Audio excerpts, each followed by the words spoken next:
Good morning, everybody, or Bonbini in this case. Welcome to PSG of Mercer County and happy Aloha Friday. So welcome to our virtual meeting. And we, PSG of Mercer County, is a group that is here for you, anybody that is in any kind of career transition. Doesn't really matter the reason why. We want to be here to provide you the resources you need to be more efficient and effective in your own job search. And of course, we always wish you happy Aloha Friday, and I am wearing my Aloha shirt today as well because it's Friday. It's a casual Friday in Hawaii. That's Aloha Friday. In addition to being Aloha Friday, today is National Repeat Day. There's repetition, right? National Repeat Day. It is celebrated each June 3rd, and then again on each June 3rd. National Repeat Day. So that's what we have going on today. So PSG of Mercer County does have resources for you to help you be more efficient and effective in your job search. Among those are our LinkedIn group. If you are new to PSG of Mercer County, or you just even haven't visited our LinkedIn group, I encourage you to do so. And so please get on LinkedIn and look for it. It is PSG of Mercer County. And when you find the group in LinkedIn, you just press the join button. And you'll be put in pending status until one of us gets to just review who's requested to join. The reason why is we don't automatically accept everybody. We do check our attendance, whether it's people who've been online or been in our in-person meetings in the past. We only accept people who've been to at least one of our meetings. And the reason why is we're trying to discourage people to join our meeting who are not interested in job search, just looking to collect meetings and groups. We want our group to be mostly, which it is, of job seekers and people who help job seekers. And the reason why is you can reach out to any of the over 1,700 members of our group and contact them through the group with any question. And there's a good chance that they will indeed contact you and respond. A lot of times you reach out to people on LinkedIn, you don't get a reply. But because these are all people in job search or familiar with it, they will be likely very happy to help you. So do consider joining our LinkedIn group. We do, of course, have our website. Many of you have seen it before. If you haven't, the web address is psgofmercercounty.org, psgofmercercounty.org. And so go take a look at it. It is more than just a landing page. Let's just see. Is the name coming through? Just trying to see. All of you, please make sure you are on mute. I don't see who that person is. Okay. So we do have our website. Our website is psgofmercercounty.org. It is over 120 web pages of content, so it is certainly more than just a landing page and event calendar. We've recently added some more e-learning websites to our e-learning page. So at the top of the website is a professional development tab, a menu item, a tab called professional development. And you click that, and then you can find in that page the link to the e-learning page. We now have links to 87 e-learning websites. Not all of them are free, a lot of them are, and a lot of them don't require subscription, the ones that you pay for. You might just pay for a class that you're interested in. But it's a great way to get additional learning and information in your job search, maybe take a certification. If you don't know where to find some online classes and e-learning, you may want to look at our e-learning page on our professional development tab. So go take a look at that. In just a moment, I'm going to turn the presentation over to Ed. But as I mentioned, please use chat to alert us of any question. When you do so, chat is that little circular icon with the tab. Click on that and you can type in the chat and send it to everyone. So myself, Ed, and others on the PSG can see the question, or maybe anyone on the meeting may want to read the question. And when I find a good time, I will simply interrupt or ask Ed. I'll say, excuse me, and let him know what the question is, and we can address it at that time. And there will be plenty of time at the end as well for questions. And then, of course, once we wrap up the meeting, we will turn off the recording, but we'll probably hang around for another half hour or so and just have an open networking the way we always do. We can chit chat about whatever we want. Ed's going to hang around for part of that as well, so you may have an opportunity to talk with him then. And so since I keep saying Ed's name, I'm going to simply say that PSG of Mercer County is pleased to welcome Ed Samuel. Ed is a career and life coach, author, public speaker, radio host, I guess, must be a typo, certified career assessment consultant team leader and founder of Sam Nova Inc., www.samnovainc.com, based outside of Philadelphia, Pennsylvania. He helps mid to senior level individuals who are working or are in transition across the United States. His team provides career assessments, resume writing, LinkedIn profiles, job search strategies, growing and leveraging formal networks, targeting your job search, attacking the hidden job market, extensive interview preparation, landing a job after the age of 55, and those looking to make a career pivot. Ed leads a team of 20+ career assessment consultants across the United States. He has over 450 documented testimonials, of which 164 recommendations are posted on his LinkedIn profile. Ed leads the Career Professionals Networking Forum, CPAN, in Newark, Delaware, the Believers in Business Small Business Forum for Greater Kennett Square, Pennsylvania, hosts Optimize Your Career program on Philly Radio 1180, WFYL on Saturday mornings, hosts a weekly live national program on Tuesdays at 11 a.m. called Optimize Your Career Power Hour, and is a frequent guest speaker at a multitude of networking forums. PSG of Mercer County is always pleased to welcome Ed Samuel. Great. Thank you so much, David. Glad to be back. And I see a lot of people that I know and quite a few people that I haven't met yet. So, all right, I'm going to start things off by sharing my screen here.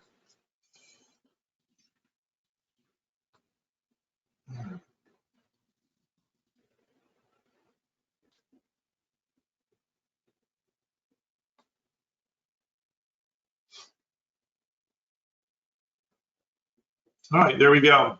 So again, thanks for having me this morning, and we're going to start.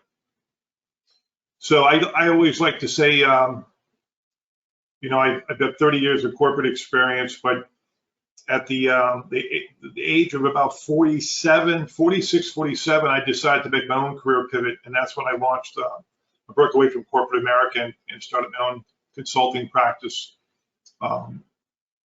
And originally from New Jersey. So I'm always looking to get back to New Jersey when I can. So this is always an opportunity to talk to people that where I grew up.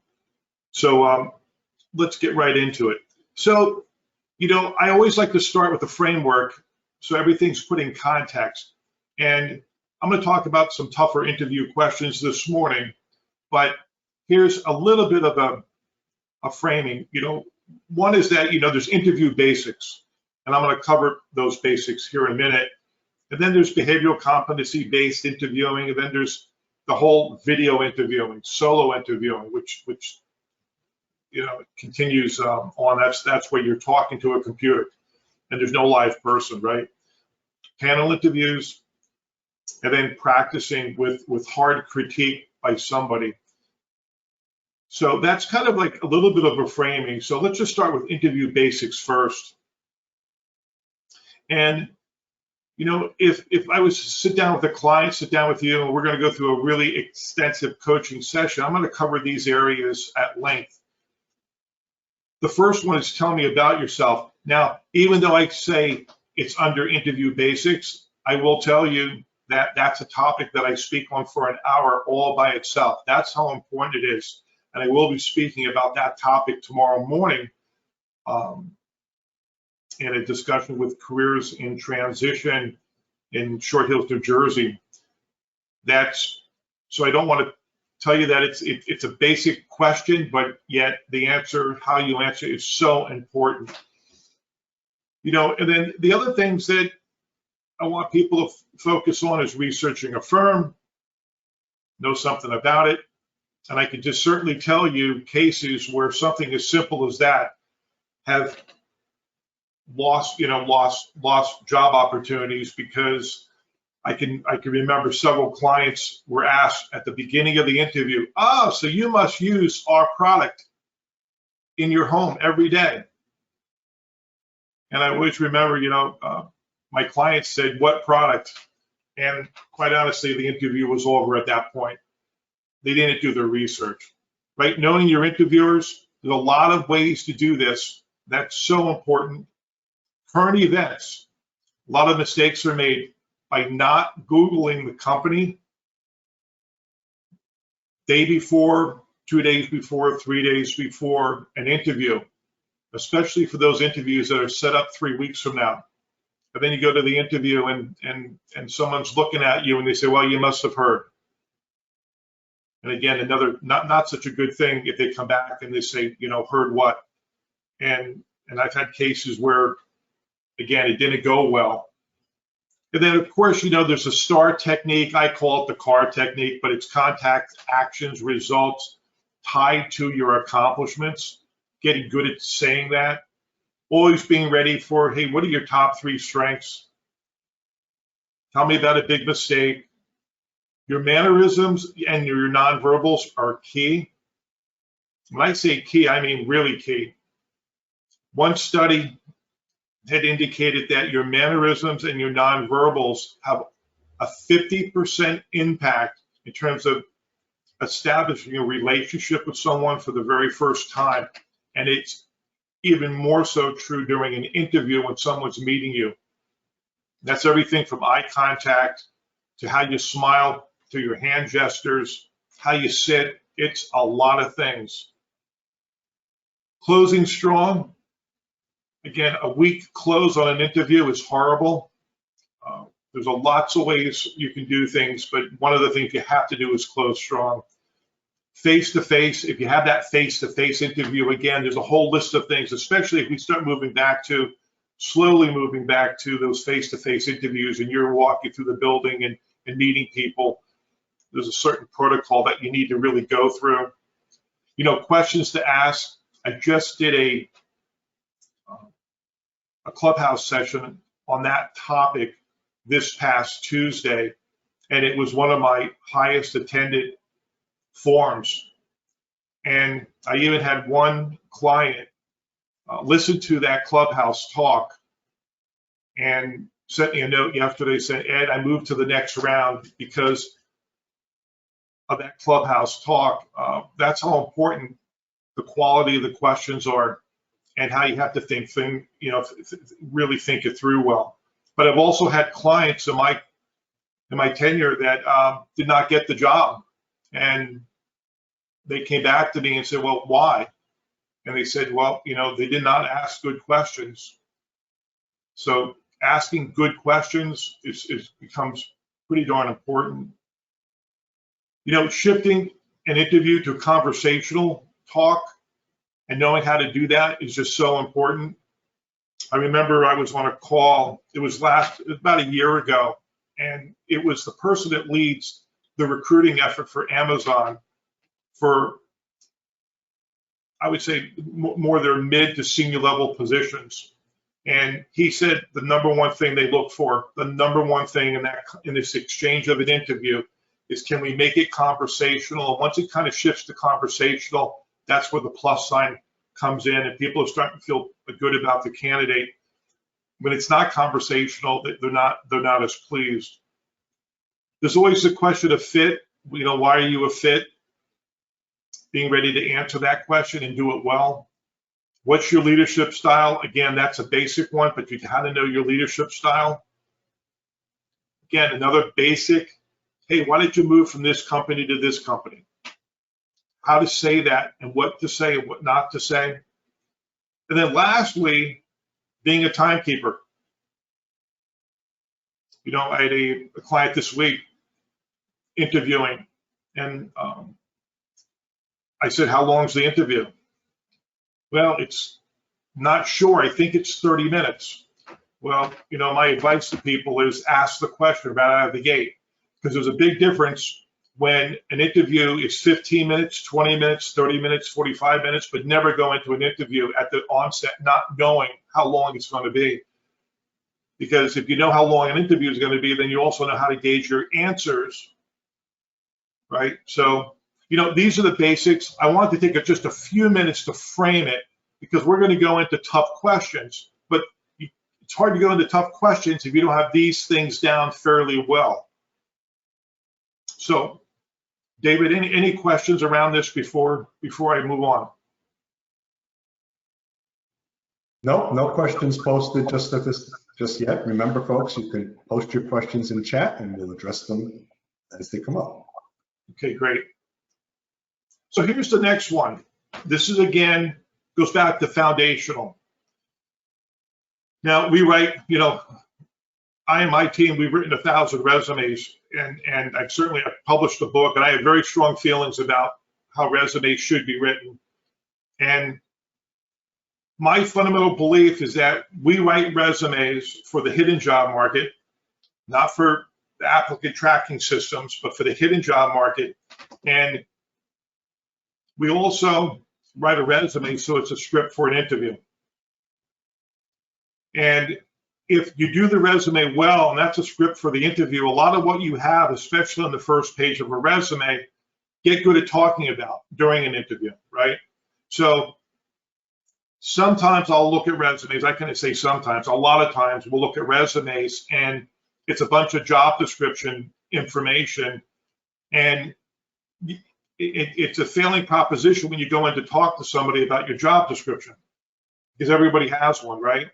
But if you write it in a way where it's accomplishment driven, where it's value driven, where you're going to talk about the things where you've had the most impact, where you've demonstrated your leadership, your core competencies, and you've been able to quantify them, and that's really well written on a resume, you have such a much better opportunity to prepare and execute an interview.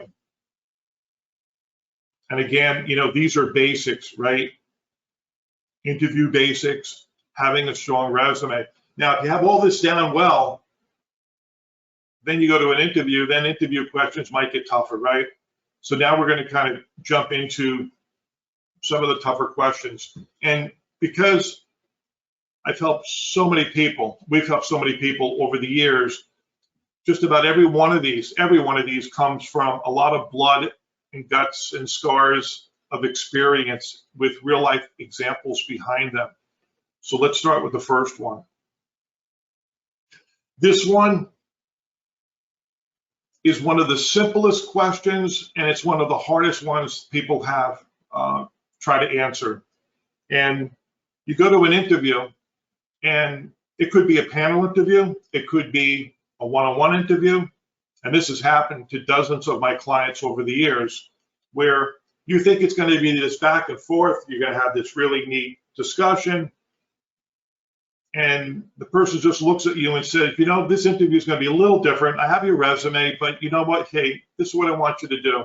We have about 45 minutes, and there's only 2 questions I'm going to ask you. Why you? Why us? And then, for the remaining time, we'll talk about some other things. Go. You can start now. And I will tell you, for most people, it's very unsettling if someone was to approach you with that kind of question, because most people aren't ready for it. And B, here's what typically happens. Every time I've coached the person around this, or this type of thing has happened, I haven't coached them, they come to me and they say, hey, I need some help here. You have to avoid that machine gun answer where, well, let me tell you, boom, boom, boom, boom, boom, boom, boom, boom. Next thing you know, it's rapid fire of all the things that you've done and all the things, and why you're a good fit. And what happens is that 6 minutes later, you're completely done with everything you had to say. And there's a very awkward silence in the room at that point. Hiring manager gave you 45 minutes. You're done in 6 minutes. So if you ever get caught with this question, you have to mentally prepare for it in a way that segments it out. Well, if I've asked this question over 30 minutes, I'm going to segment it out in maybe 5 buckets, 4 buckets. And in each of those buckets, I'm going to give some specific examples. And it's okay to talk about, well, hey, here's some research I've done about you. See, the why you question, you could do that 2-3 minutes. why, I mean, the why us question you could do in 2 or 3 minutes. The why you is much longer, right? That's where you want to break it out. That's where you want to then tell somebody, here are here are 5 reasons why I believe this could be a really good fit. And you're summarizing it. And you got to be careful with that, with long run-on sentences. Summarize it. Hey, here are 4 reasons. Let me give you the first one. And then I give you a couple of examples. And then, you have to go a little bit deep. So for each one of those, if you spent 10 minutes, 7 minutes on each, right, you start to build a case for yourself in that kind of question, and you could summarize at the end. So let me summarize. Here are the 4 key reasons why I believe I'm a fit. Hopefully I've given you some really good examples here. And then you could, then turn it back to them.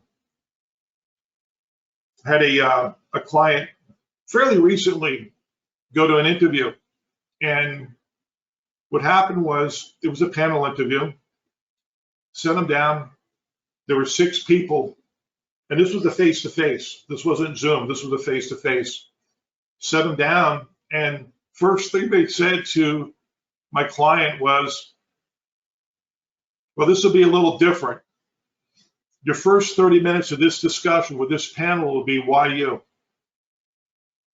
Go. And guess what? My client had prepared, laid it out, segmented it out. Then they went on to have other discussions in the interview. When it was done, the hiring manager talked to my client afterwards, saying that was one of the best responses we had ever seen, because most people aren't prepared for that type of question. He ended up getting the job offer, right? So being prepared, again, is better than not being prepared.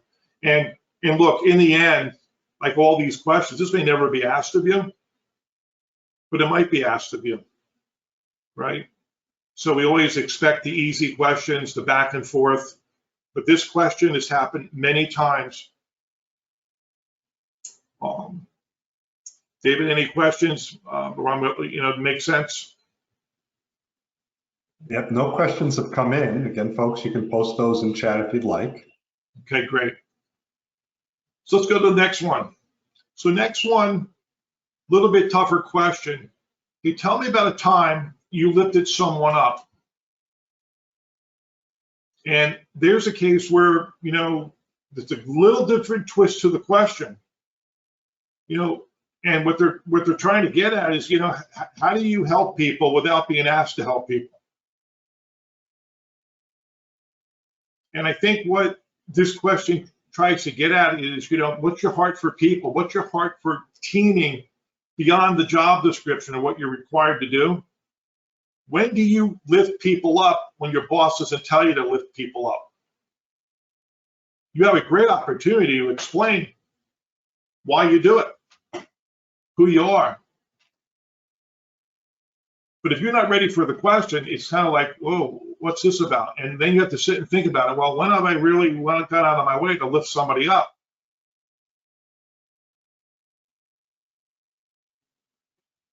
Yeah, you could help people at work, right? But I'm talking about lifting somebody up who really need help. Maybe they're having a bad day. Maybe they're going down a place and they made a huge mistake. This is one of those questions where they're trying to get at your heart, at how you really engage people, and having a good answer for that, I think, is always a really positive one. But be ready for it, and have a couple of examples. And everything I talk about this morning, I could give you just a fundamental principle that I really believe in and I teach. Always have 2 examples, not just one. And I'll share a story later. That happened with some executives at a large insurance company. So here's one. This is a really interesting one. We've had clients interview, and sometimes this happens with HR more than it will happen with a hiring manager, but occasionally. So you're wrapping up, an interview. And the hiring manager looks at you and says, look, we've talked about a lot of things. I've taken some notes, but look, at the top of your resume, I'm going to write one word that best describes you. What would that word be? It's always, then they put you on the spot, right?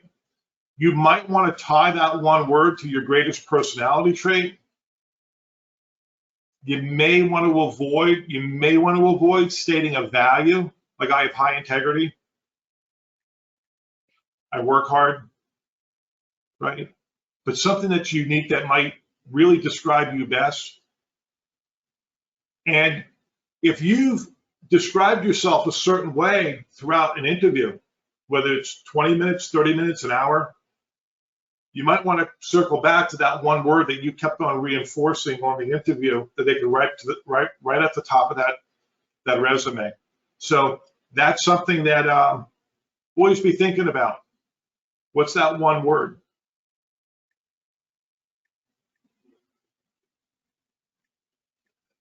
So here's one that's a little bit different.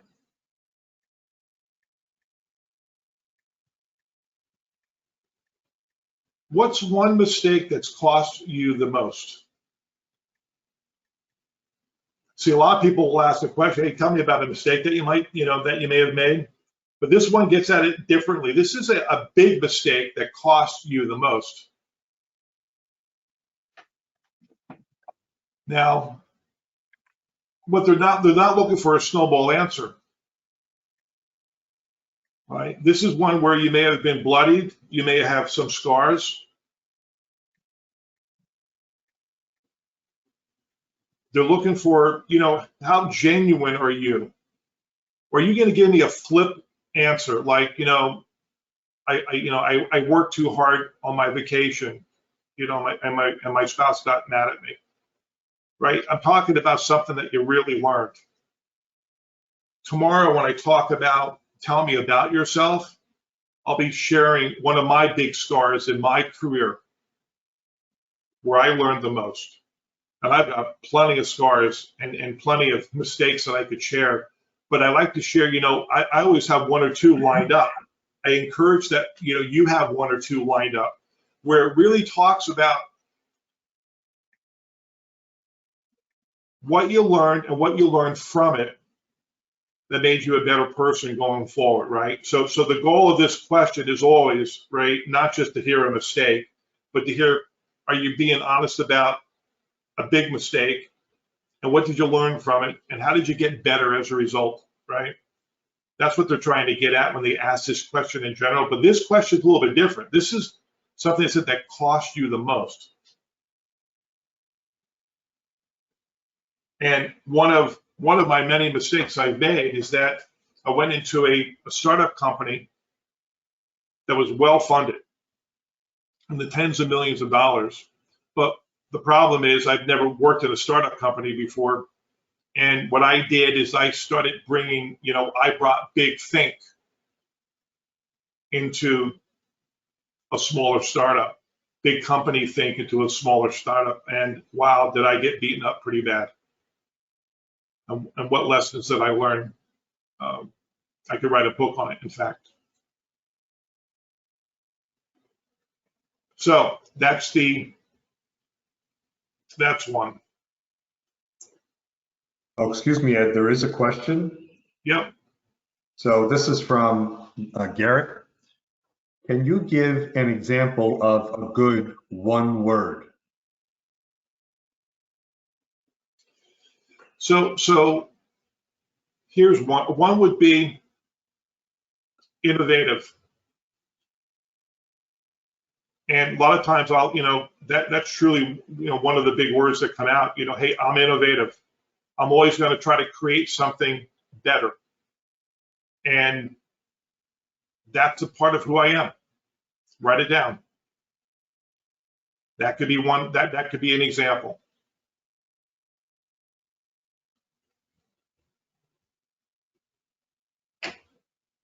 You might say, I'm a collaborator. I collaborate with people. I've been doing it for a long time. And if I come to work for you, I'm going to collaborate.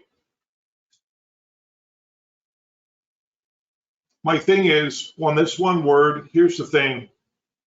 always pick a word that tries to keep it as close to who you really are, as authentic as possible, because if they write a word down such as collaborative, and and you are truly collaborative, I would want them to hire you because they need somebody who's collaborative. I would not want them to hire you if they don't need someone who's collaborative. So please understand, I'm probably the type of coach I'm going to coach you to be authentic, but don't want to coach you to be for the words that they want to hear. So it's a great opportunity when you're asked that question.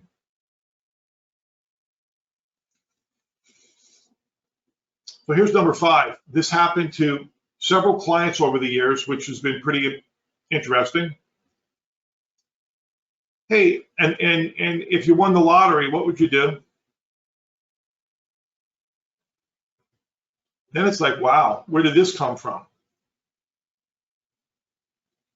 So here it is, and these questions tend to be asked, this kind of question tends to be asked to more senior people. So looking for an honest answer. Would you stay? Would you go? Who would you help? I mean, there's all kinds of things built into this. And one of my clients was asked this question in the final interview. It was, everything got a green light. He was a CEO, and everything was boiled down to a question with the chairman of the board of a very well-known company. And the chairman of the board sat down, they had a cup of coffee, they were just chatting for a little bit, and he said, hey, look, if you won the lottery, what would you do? And it just happened, right, that my client had gone home and talked to his wife about this probably a month earlier, and they actually talked about, well, hey, what would happen? And he gave an honest answer, and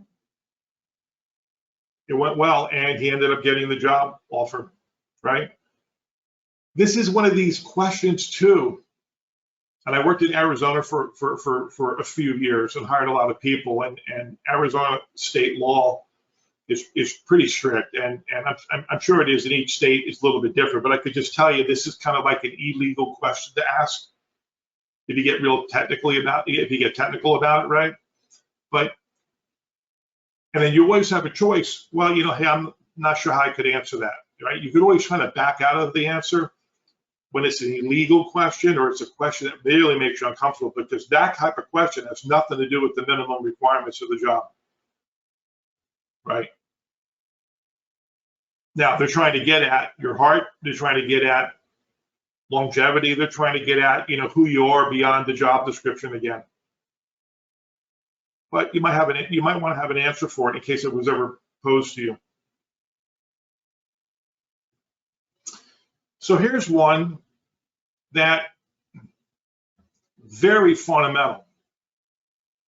Hiring managers looking at you, you're having this discussion, and they say, hey, I looked at your LinkedIn profile, and you're telling me you're this incredible person, you've accomplished all these things, and you're so good at everything. Why has no one ever recommended you on LinkedIn?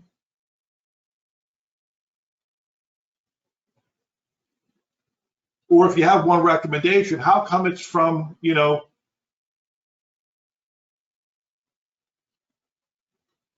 someone, who's a friend that you've never worked with? I don't see any recommendations from where you worked from anybody.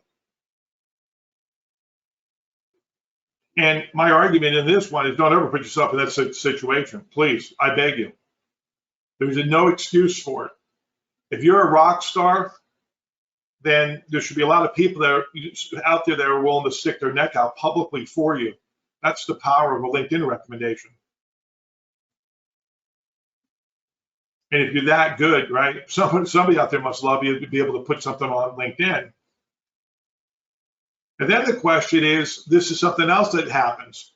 Hey, I know you've led people, and you're telling me you lead high-performing teams and that you have all these incredible gifts. And yet I looked at your LinkedIn page and you never recommended one person. Why is that?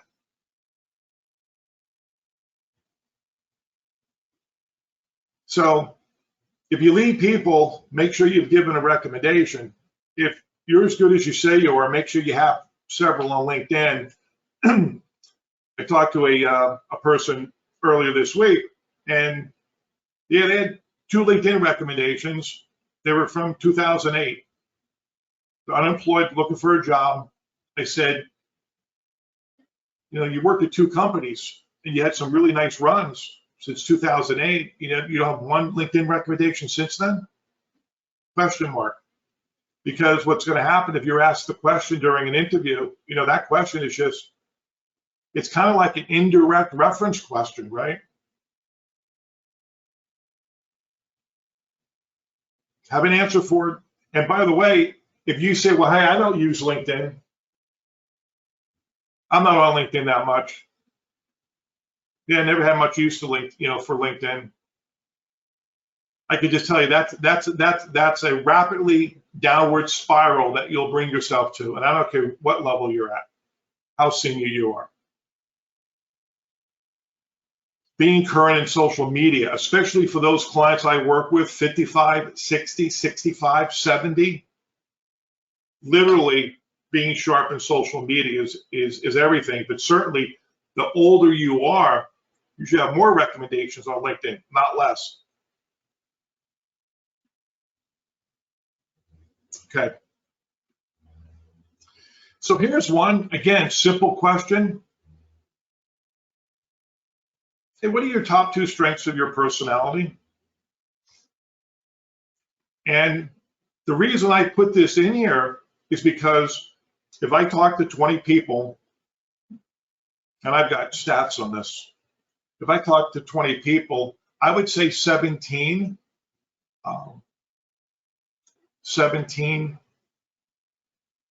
may not get this answer right. Or 17 people will look at me and say, I'm not sure. And the last thing I want you to do is go to an interview, be asked this question and not be able to look right at them and say, my number 1 trait of my personality is I'm highly innovative. That's who I am. That's my greatest strength. That's why I'm an engineer, by the way. That's why I'm a graphic designer. It's why I do what I do. That's my greatest strength. My second greatest strength is, I love attention to detail. I love doing things well, thinking it through, measuring 3 times and cutting once. That's who I am.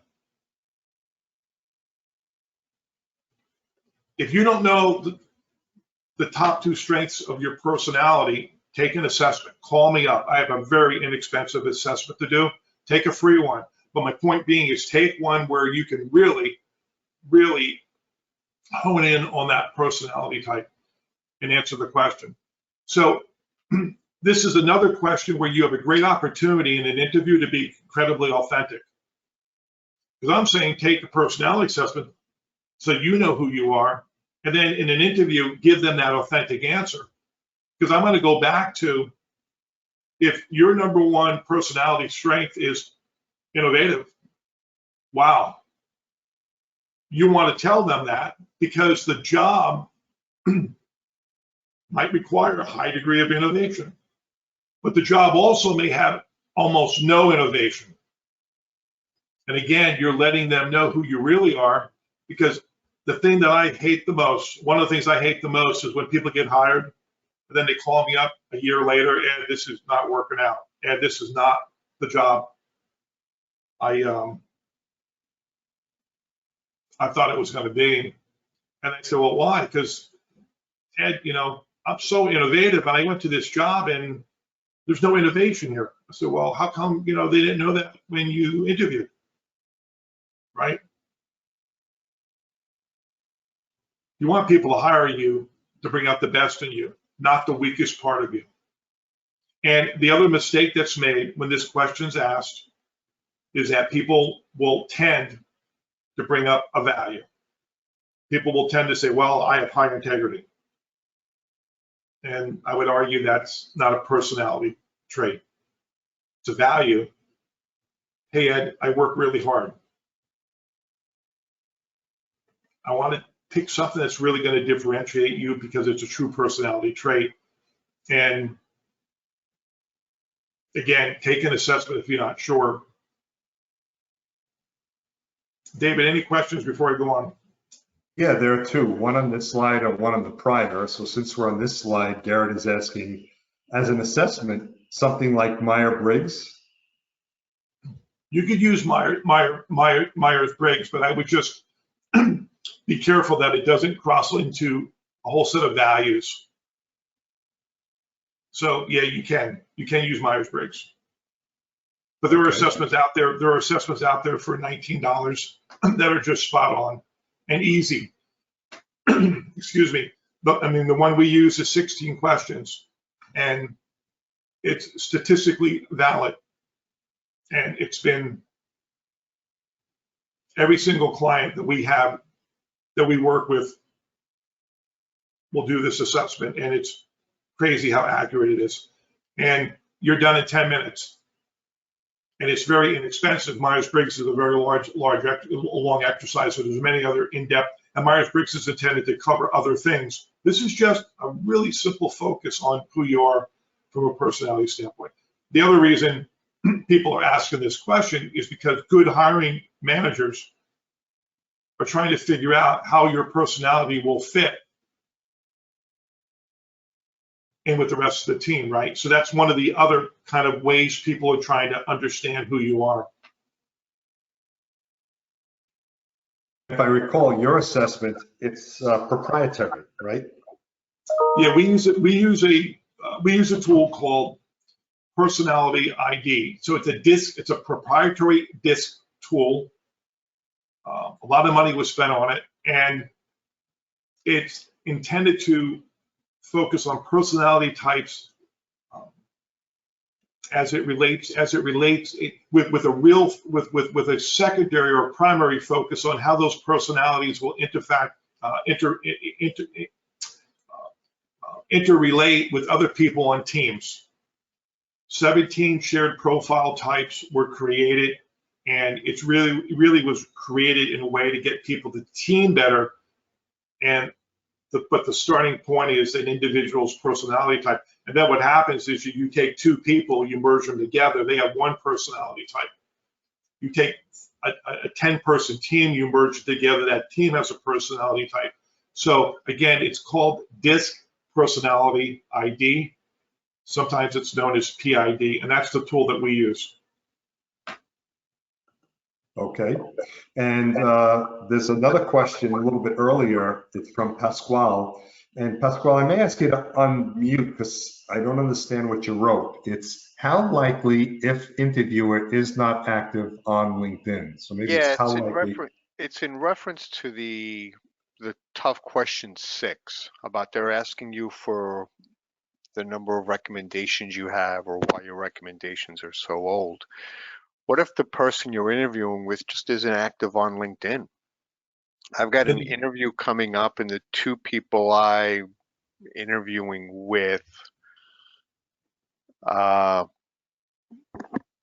sparse LinkedIn, no activity, very little activity for both of them.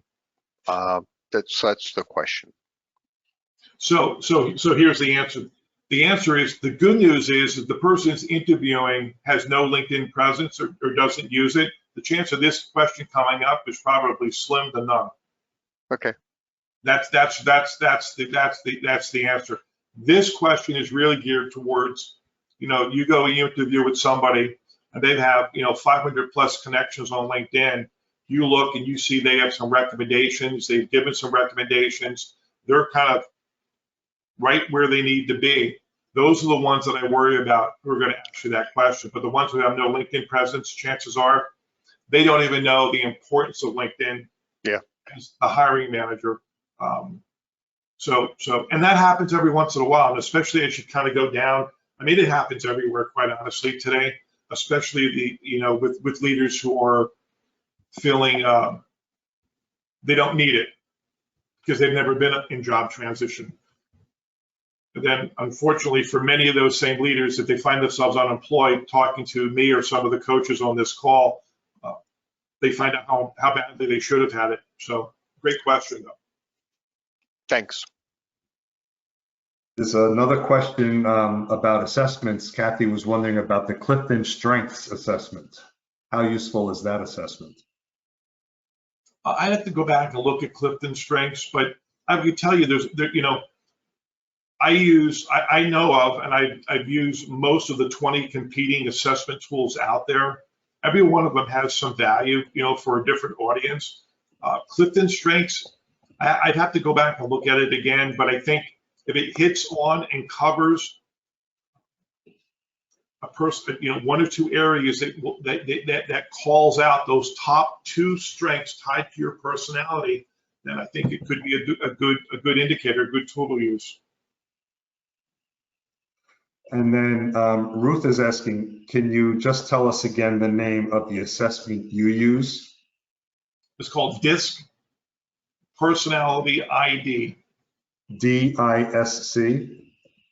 Yep, DISC Personality ID. Okay, yeah, I'm typing that now in chat for everybody. Okay. And that's it right now. Okay. So here's number 8. So a lot's happened in the United States prior to COVID, and then COVID hits. But there's certainly, this question is coming up more and more during an interview, and I ask everyone to be prepared for it. And it's an oldie question, but it's a newer question. And if you take a look at the number of people that have been hired in the last 3 or 4 years, you've seen a huge uptick in people being hired to lead diversity and inclusion at mid to senior level companies. This is a question where if they look at you, especially if you're in a leadership role, but I see these questions come at people who are not even in a leadership role. Share a few examples of how you have valued diversity, supported inclusion, and showed no bias in your career.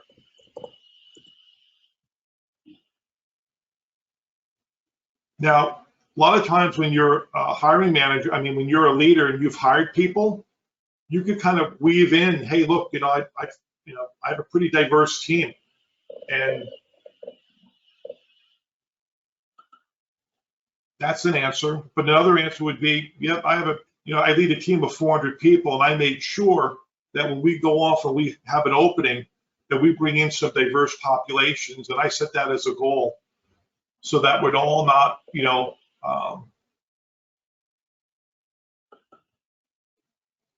looking and the same in this team. The more diversity, the better. Here's what I've done.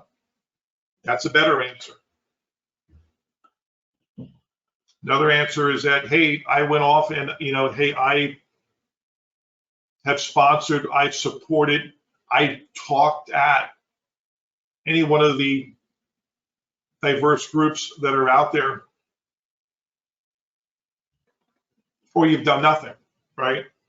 My only point is, make sure when this question's asked, give real examples and have a couple lined up that have a little bit of teeth behind them.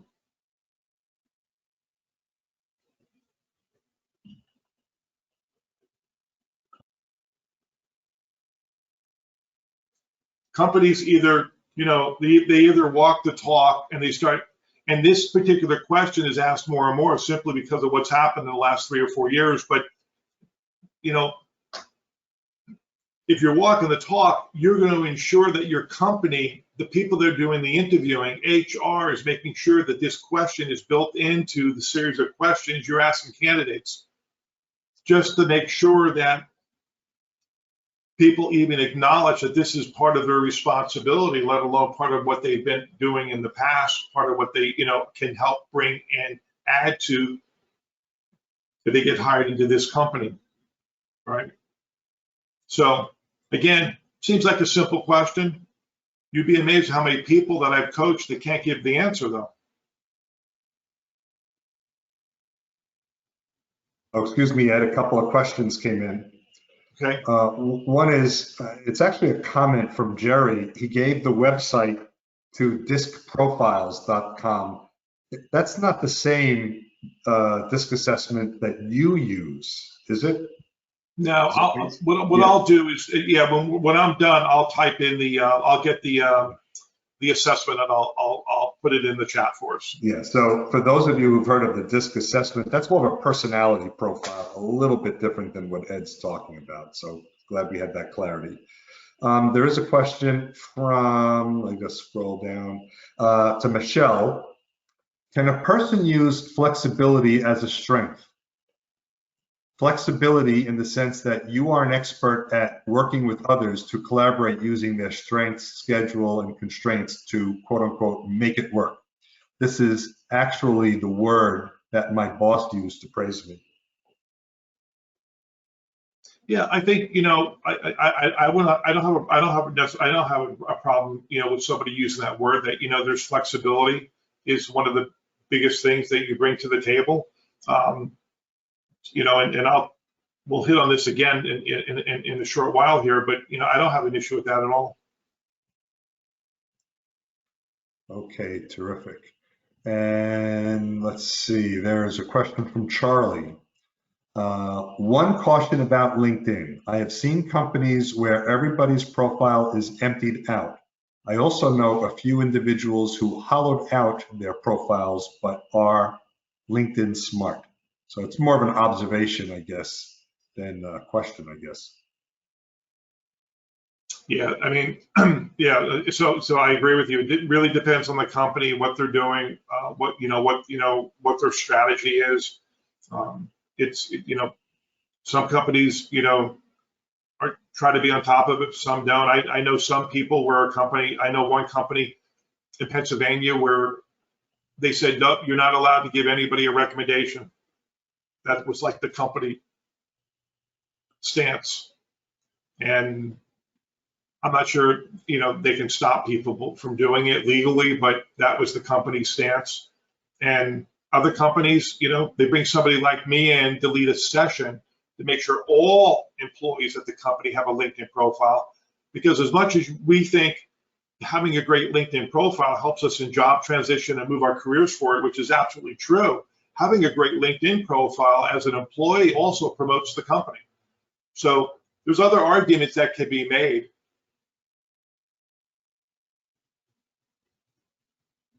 Heck, if you're interviewing for a job for two different companies and they're interviewing you and you're looking at two potential bosses, one boss, has a LinkedIn profile with 5 recommendations for people that have worked for him or her. The other person has a sketchy skeleton LinkedIn profile with no recommendations, and you have no other data. Who might you lean towards, right, in a dogfight? So companies who think LinkedIn is just this poor thing, I would argue that you should be using it as a vehicle to interview them in terms of the quality of leader that, you know, is hiring you. Just my perspective on it. But, you know, it's a great observation that all kinds of things are going on. Thank you. Okay, here's another one. This is an oldie, but it's always been a tough one. And I had an example yesterday with an early stage person. Where do you see yourself in 5 years? So the interview is going on really well. They like you, everything's going on, and then they throw out, where do you see yourself in 5 years? And next thing you know, well, you know, we're looking to move to Charlotte, you know, in a couple of years. Oh, crash land if the job is in Parsippany, New Jersey. And they really want you in Parsippany, New Jersey, right? The other thing is that, look, if you're going to be leaving because, hey, you know what, you know, I think I'm going to start my own business. Actually, I have 2 examples that came up recently. One was a person actually said to someone, I'm going to start my own business in about 5 years. Guess what? They didn't get the job. Wasn't my client, trust me. But they're also trying to understand, do you want to are you leaning towards a solo track or a leadership track, right? If you interviewed for a financial advisory role, as an example, with a firm, one of the questions, hey, what do you see yourself in 5 years?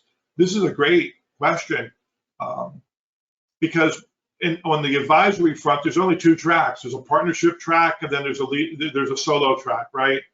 And sometimes the leaders of the franchise organizations want to know that. Had another person say, hey, they're interviewing for a role in a healthcare concern, and they had asked me the question, Ed, what should I say if I'm, and he said to me, well, I'm going to tell him I want to, go focus on biology and go after that career in about 5 years. And I said, well, you may not want to say that on the interview on Monday. Be careful. All right, here's one that I want you to be ready for. So what professional organizations are you part of to keep your saw sharp? And by the way, if you're in supply chain, what's the biggest issue in supply chain right now? And you were, a financial advisor.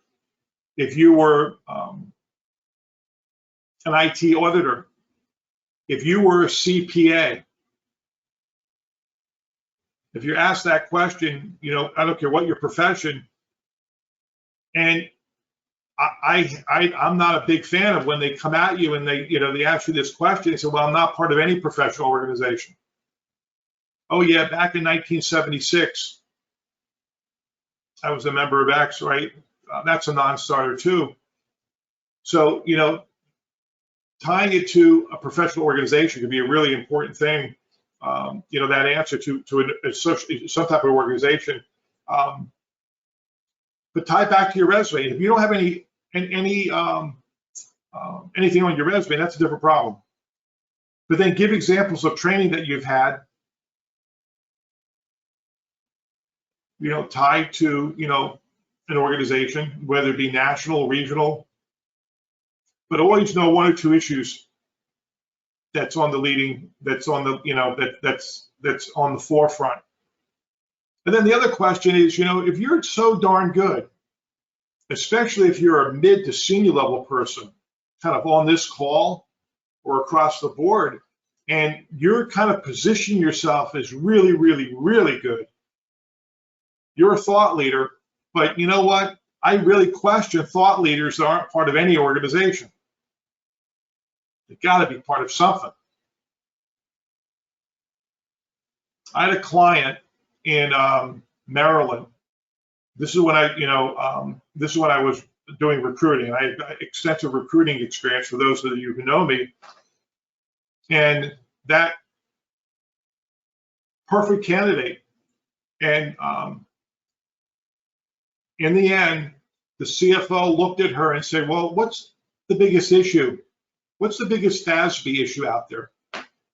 Right? And FASB is Financial Accounting Standard.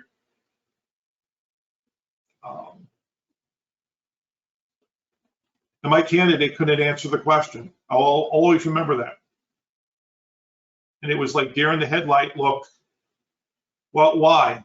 Because she wasn't part of any type of national accounting organization out there. And there was a huge issue. Yeah, thank you. Federal Accounting Standards Board. There was a huge issue out there at the time that was going to have a major impact on how you define profitability, and it was being debated nationwide. And my client did not know it. And guess what? And the CFO called me up and said, let me tell you the singular reason she did not get picked. So this issue tie yourself, this question's asked and you're not part of anything, just got to be careful if you don't have an answer for this. I'd rather have you have an answer for this. And especially when they say, what's the biggest issue out there in your industry today? And you say, well, I'm not sure. That's not such a good answer, right? Got two more here. So if your boss was in a meeting, and this has come up over the years, and they simply said, hey, if your boss was in a meeting and he asked you for honest feedback of his or her really dumb idea, would you give it?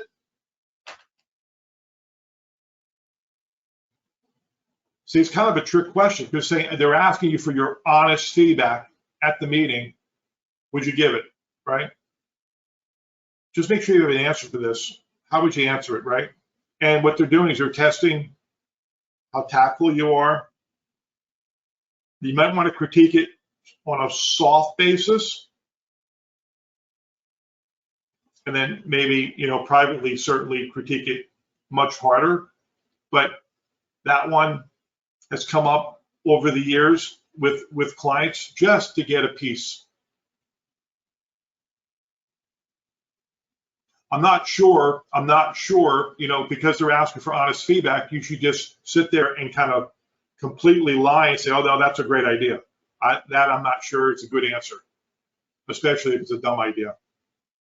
But there's ways to say it, and you have to be coached around how to go about saying it.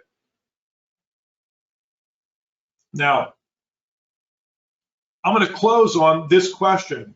This question seems to be so simple at one level, but it's hard.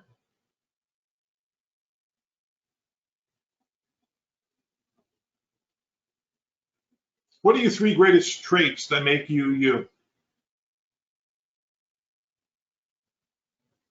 And, we've talked about it a couple of different ways, but this is kind of a higher order. Person's looking at you and they're saying, what are the three greatest traits that really make you you? What are the pistons that kind of drive who you are?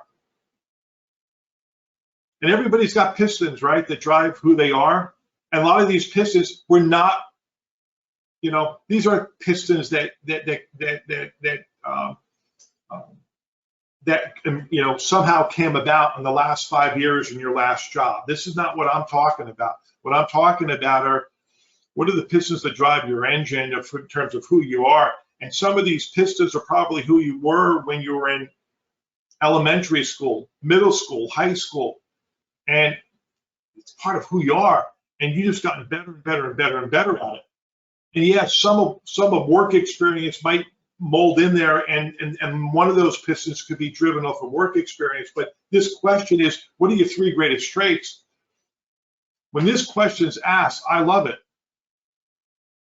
But you can't ramble on. It's not long run-on sentence for each one. Get really tight to it, maybe a couple of words. But the reason I like it is because you have this opportunity again to say, here are the three greatest things you really need to know about me.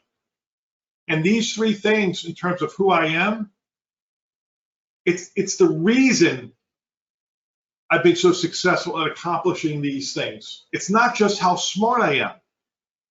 That's a factor.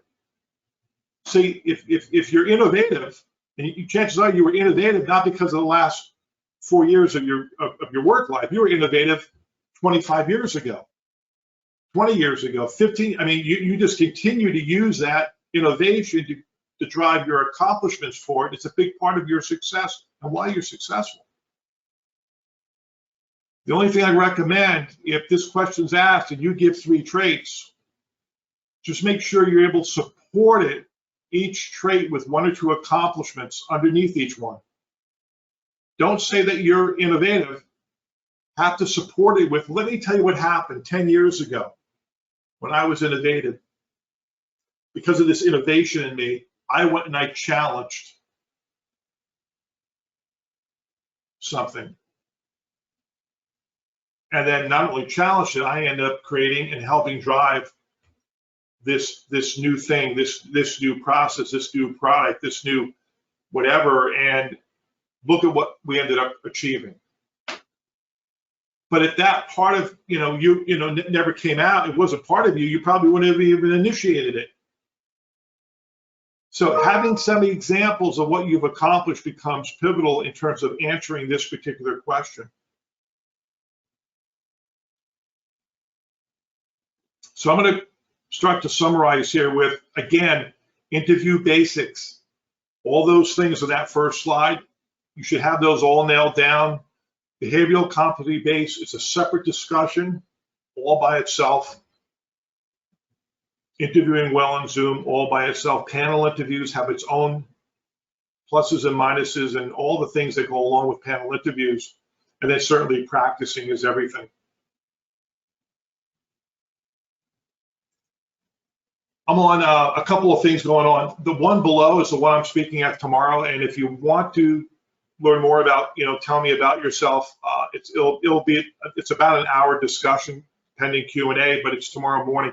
I just posted on my LinkedIn page, and I encourage people listening to connect with me on LinkedIn. I have about 26,000 direct connections, first connections. If you just type in, my name, you'll see me pop up. Take a look at the post I put out there this morning.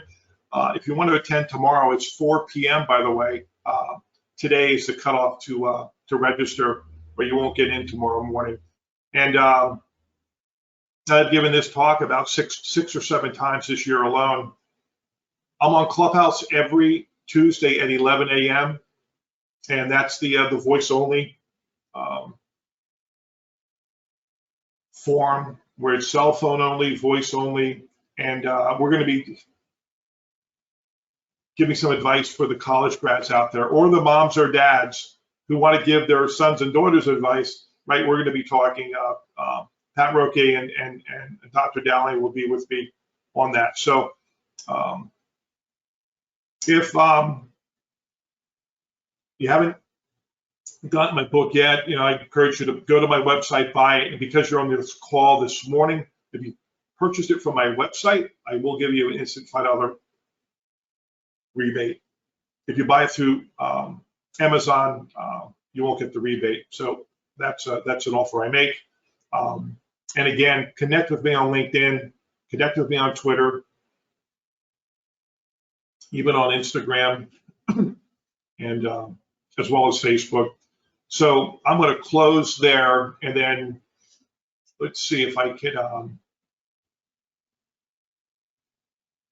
There have been a few comments, but no recent questions. And I also did put your contact information in chat. So for anyone who wants, you can get to the chat a little later. I'll be loading the chat in our website in the meeting presentation documents.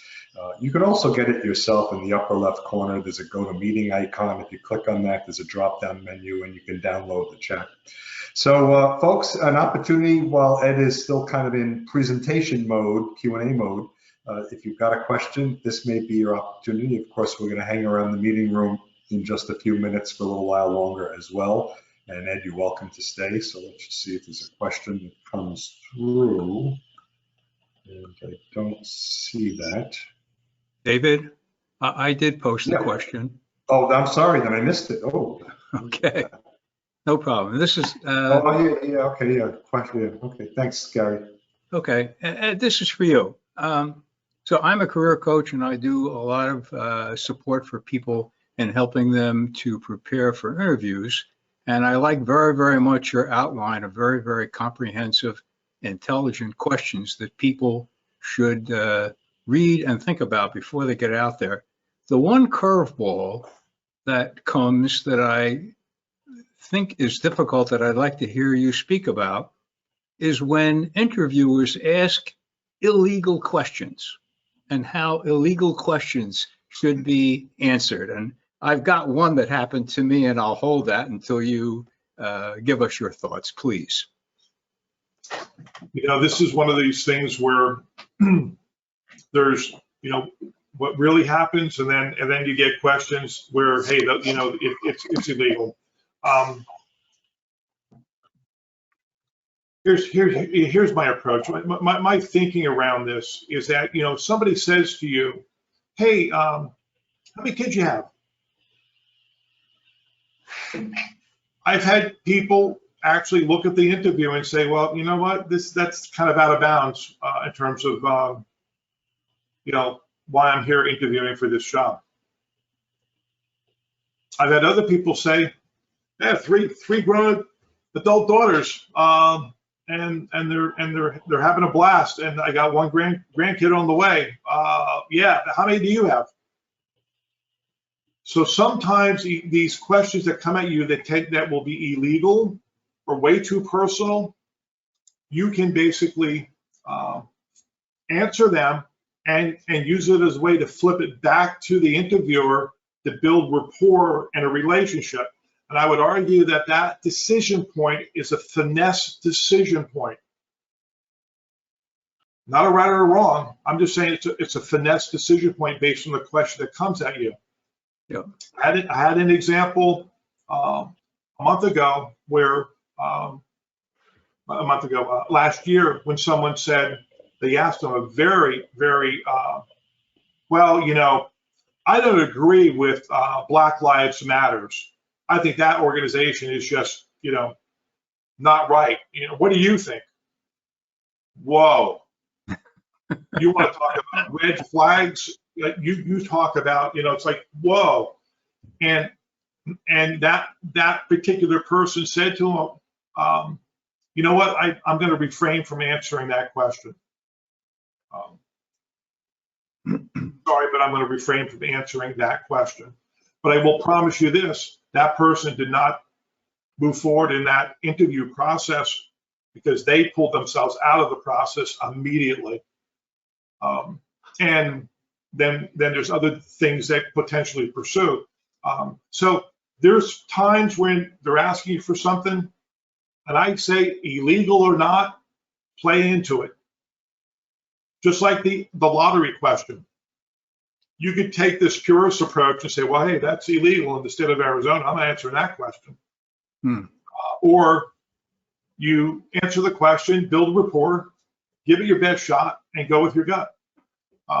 And so, yeah, Gary, I wish I could tell you that there's one way to do it, but I think the most important thing in that is if it does happen, don't let it throw it off. Don't have it throw it off your stool. I would also argue this, and just one final point. There are some things that are illegal questions that I would argue you should be telling the interviewer anyway, because they're curious about you and about your story. And I think it's a great opportunity to build rapport that way, even though they're technically not allowed to ask the question. And look, for some companies, they start asking a lot of illegal questions and you don't get the job. Guess what happens next? Go to an employment attorney. And they got all kinds of problems on their hands. But a lot of people will never go to an employment attorney if they don't get the job.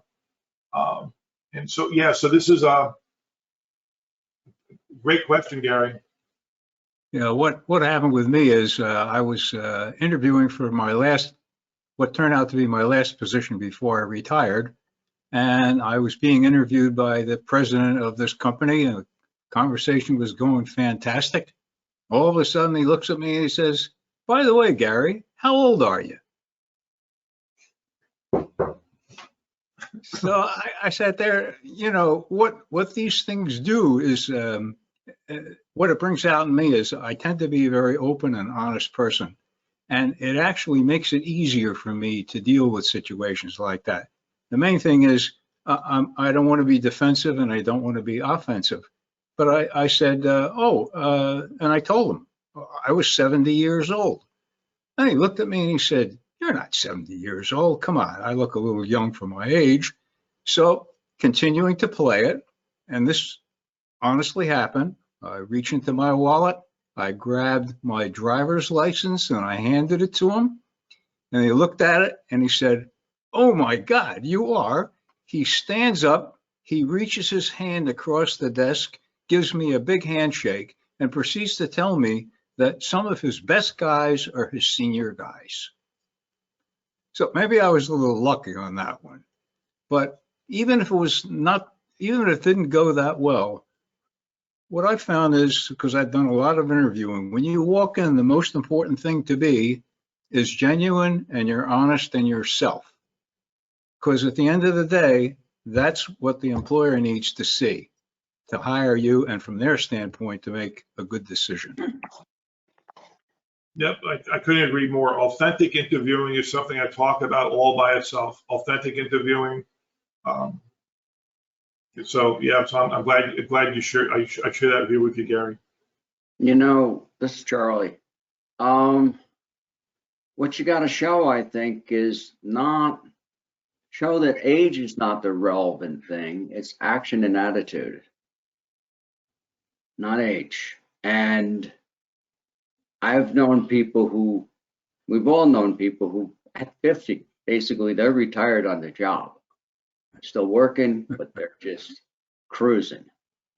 And other people at 70, 75, they're still looking to move forward. You know, and you got to sell that though. I mean, if you walk in and first gut reaction is, gee, he looks old. Well, you got to make him forget he just thought that. And it may not be easy. You got to have tools in your tool chest to do it.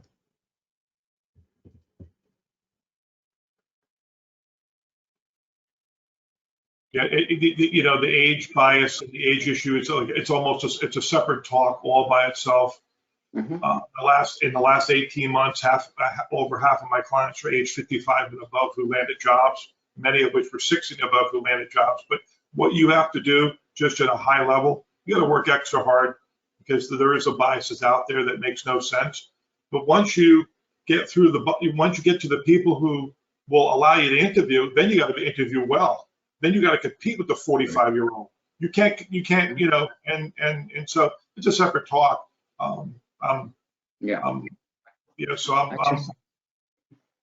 There's a lot there, but the bottom line is that you have to be prepared. And as I get older, the question, so imagine what those illegal questions may be, whether they may ask you about family status or age or other, and just have an answer ready. And if there's a question that you're not comfortable answering, you have a right not to answer it. A lot of this in my own case, where I was quite senior, was being selective on the jobs and the companies that I would apply for. I always ask the key question: what is it they need that I have that they need more than a concern about my age, where my age basically is a plus because of the extra years of experience? If you can find a situation like that, then it works for you. And I would share, as I have before, that the last two positions that I held, my boss was the age of my son. So I was definitely very, very senior, and both of those opportunities worked out very, very well, because during the interview, we established excellent chemistry. And as soon as the good chemistry was established, the age issue, I think, went off the table. And the person that I was talking to probably said to themselves, geez, this guy's got a lot of what I need to offer. And he's very easy to talk to, and he's going to be very easy to work with. So that's the way my situation panned out. Yeah, hot topic. Okay, well, there are no other questions right now in the chat. So why don't we wrap up the formal portion of the meeting, but we'll keep the networking open for continuing discussion like this. And Ed, as always, thank you so much. You were such a wonderful supporter with great information, wonderful supporter of PSG of Mercer County and the job seeker support community. That's really what I call all of us who are in job transition or help job transition. So thank you so much for being a supporter of us as well. And this was terrific, because tough questions always could stump us, and we'll get a little bit, we got a little bit of insight now of how to better handle some of them. And then use what we learned today to anticipate how to answer other tough questions that may come our way. So it's terrific. David, thank you so much for having me. And I look forward to the day I could get to Princeton and actually shake a few people's hands. So as we wrap up, I want to let you know who's visiting us over the next couple of weeks. And by the way, Ed, you are very welcome to come visit us in Princeton. We'll be making an announcement soon about our hybrid meetings coming up in July. And so you can join us maybe then, or you'll be invited back and present in person. But next week, we'll be right back here, June 10th. It's June 10th. Crystal MacArthur, career coach Crystal MacArthur, will be presenting resume writing. So get some great tips and insight on resume writing.